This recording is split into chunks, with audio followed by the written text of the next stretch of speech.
तो दोस्तों आपके हिसाब से वेल्दी और नॉन वेल्दी में सबसे बड़ा डिफरेंस क्या है? कोई इंसान बोलेगा पैसे का, कोई बोलेगा स्टेटस का, बट मेरे हिसाब से सबसे बड़ा डिफरेंस है माइंडसेट का। जब आप कभी किसी वेल्दी आदमी को, जो कि स्टार्टअप फाउंडर्स हैं या जो अल्ट्रा रिच लोग हैं, आप उनको अगर सुनेंगे बोलते हुए तो आपको समझ में आएगा कि उनको दुनिया को देखने का नजरिया कितना डिफरेंट है। तो आइए आज के इस कंटेंट में हम बात करते हैं 7 ऐसे मेंटल फ्रेमवर्क्स के बारे में जो कि रिच लोग पजेस करते हैं, वेल्दी लोग पजेस करते हैं और दूसरे लोग शायद कहीं पीछे रह जाते हैं। तो आइए समझने की कोशिश करते हैं।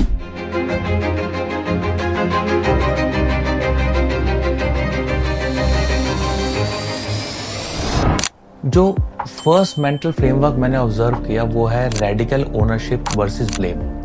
जो एक नॉर्मल आदमी है, एक मिडिल क्लास आदमी है, पुअर आदमी है, वो हमेशा ब्लेम करता रहता है। सोसाइटी खराब है, इकोनॉमी खराब है, टैक्स बहुत ज़्यादा है, मेरी सैलरी बहुत कम है, मेरा बॉस बहुत खराब है।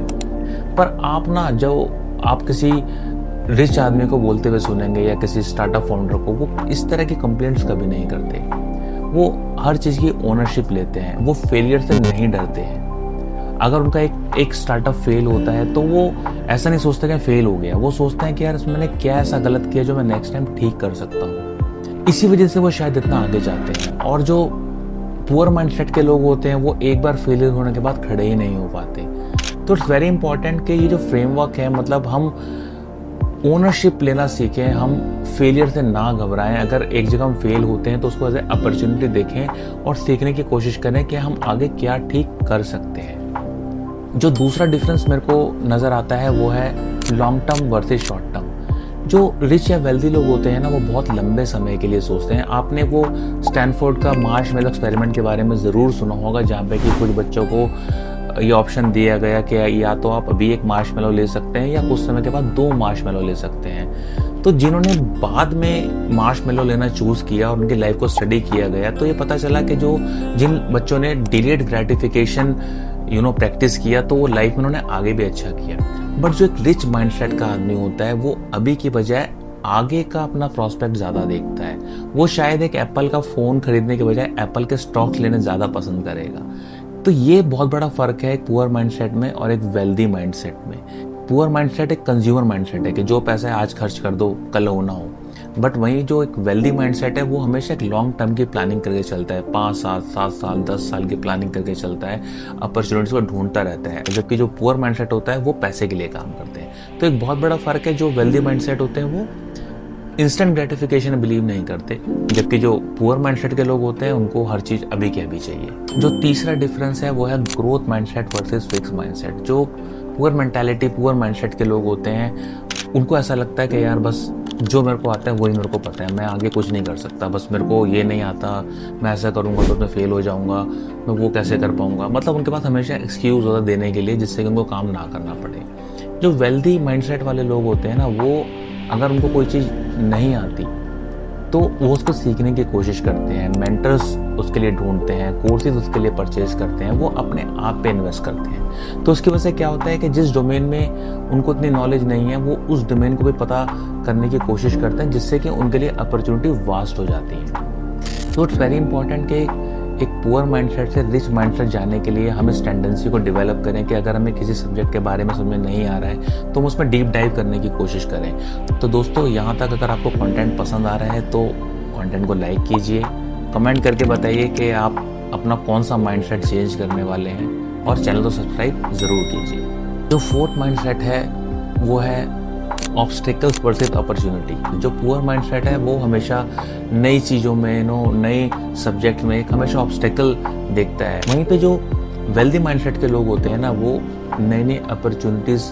एक्सप्लोर करते हैं, नए नए सब्जेक्ट देखते हैं कि कहाँ से उनको एक नया डायमेंशन मिल सकता है ग्रो करने के लिए। तो नेक्स्ट टाइम जब आपके सामने कुछ अपॉर्चुनिटी आए, आपको कुछ ऐसा नया मौका मिले, तो आप उसको समझने की कोशिश कीजिए, उस पर रिसर्च कीजिए, उसको थोड़ा टाइम दीजिए। और जब हम ऐसा करना स्टार्ट करते हैं तो एक माइंडसेट में शिफ्ट आता है और वही पुअर माइंडसेट से वेल्दी माइंडसेट की तरफ हम लोगों को लेके जाता है। जो 5th माइंडसेट है वो बहुत ही इंपॉर्टेंट है, वो है वैल्यूइंग टाइम ओवर मनी।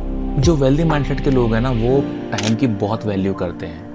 वो टाइम बिल्कुल ख़राब नहीं करते हैं। जैसे क्या होता है, पुअर माइंडसेट का आदमी हो सकता है 500 रुपये बचाने के लिए पूरे अपने गार्डन की कटाई खुद ही करने लग जाए, बट वेल्दी आदमी ऐसा कभी नहीं करता। इवन कि मैंने बहुत सारे पॉडकास्ट सुने, मैंने बहुत सारे वेल्दी लोगों को बोलते हुए सुना है, तो उसमें बहुत कॉमन फैक्टर ये निकल के आता है कि वो हमेशा ये बोलते हैं कि पैसे से जो मेरी लाइफ में सबसे इम्पॉर्टेंट चीज़ हुई है, मैं अपने टाइम का इस्तेमाल अपने तरीके से कर सकता हूँ। तो यहाँ पे हमें भी सोचना चाहिए कि कुछ ऐसे टास्क हैं जो हम डेलीगेट कर सकते हैं, या वहाँ पे हम ज़्यादा टाइम डिवोट कर रहे हैं जो कि कहीं और से करा सकते हैं, तो हमें बिल्कुल उन चीज़ों के लिए सोचना चाहिए, क्योंकि टाइम एक ऐसी एसेट है जो एक बार चला गया तो वापस नहीं आएगा। पैसा तो हम वापस से कमा सकते हैं, बट टाइम नहीं कमा सकते। तो पुअर माइंडसेट के लोगों के लिए समझना ज़रूरी है कि अपने उन कामों को डेलीगेट किया जाए जो कि आपका बहुत ज़्यादा टाइम कंज्यूम करते हैं, और ईजिली उनको आउटसोर्स भी किया जा सकता है।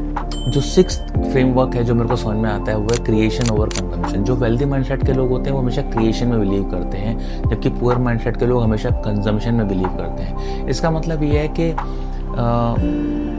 शायद एक आदमी जो पुअर माइंडसेट का है, वो उसके पास थोड़ा पैसा है तो वो लोन लेके और एक मारुति की गाड़ी खरीदेगा, या टाटा मोटर्स की गाड़ी खरीदेगा, या महिंद्रा की गाड़ी थार खरीदेगा। बट वहीं पे एक वेल्दी सेट वाला आदमी को बोलेगा यार मुझे इन कंपनी के शेयर्स खरीदने, इनके स्टॉक खरीदने। तो 5 साल में क्या होगा, जो गाड़ी की वैल्यू होगी वो तो शायद हाफ हो जाएगी, बट शेयर की वैल्यू शायद 3 टाइम्स या 4 टाइम्स हो जाएगी। तो this is creation over consumption. तो हमें भी समझना चाहिए कि जो हमारे पास एक एसेट है उसका हम कैसे अच्छे से अच्छा यूटिलाइजेशन कर सकते हैं, जो कि लॉन्ग टर्म में हमें ज़्यादा से ज़्यादा बेनिफिट देके जाए। 7th framework, last but not the least, strategic association. जो सुपर वेल्दी लोग होते हैं, जो वेल्दी माइंडसेट के लोग होते हैं ना, वो एसोसिएशन पे बहुत ज़्यादा ध्यान रखते हैं। आपने ये सुना होगा फैक्ट कि ऐसा बोला जाता है कि हम जिन 5 लोगों के साथ सबसे ज़्यादा रहते हैं हम उनके एवरेज होते हैं। तो ये फैक्ट को बहुत सीरियसली लेते हैं। आप देखिए, वो अपने मेंटरशिप पे बहुत पैसा खर्च करते हैं, नए नए कोर्सेज पे बहुत पैसा खर्च करते हैं, नई नई स्किल को अपने अपग्रेड करते रहते हैं, और वो ऐसी कंपनी में रहते हैं, ऐसे लोगों के साथ रहते हैं, ऐसे जगहों पे रहते हैं जहाँ से उनको नए नए आइडियाज़ मिल सकें, नए नए थॉट्स मिल सकें। तो लाइकवाइज अगर आपको अमीर बनना है या आपको वेल्दी माइंडसेट पजेस करना है, तो आपको ऐसे लोग या ऐसे मेंटर ढूंढने पड़ेंगे जो आपको उस रास्ते पे गाइड कर पाए। तो दोस्तों, आज के इस कंटेंट में हमने 7 ऐसे फ्रेमवर्क के बारे में बात करी है जो शायद वेल्दी माइंडसेट वाले लोग पजेस करते हैं और पुअर माइंडसेट वाले लोग पजेस नहीं करते हैं। तो इस कंटेंट का सिर्फ पर्पस ये है कि हमें समझ में आए कि हम कहाँ पे गलती कर रहे हैं, और इस तरह के फ्रेमवर्क को समझ के, उन लोगों को सुन के शायद हम उनसे कुछ सीख सकते हैं और उन रास्तों पे चल सकते हैं जिस पे चल के उन लोगों को सक्सेस मिला है। तो दोस्तों, आई होप कि आज के इस कंटेंट से हमारी लाइफ में 1% वैल्यू ऐड हुई होगी, और आपने हमारा कंटेंट यहाँ तक देखा, उसके लिए थैंक यू। मिलते हैं अगले ही इसी तरह के इंटरेस्टिंग कंटेंट में।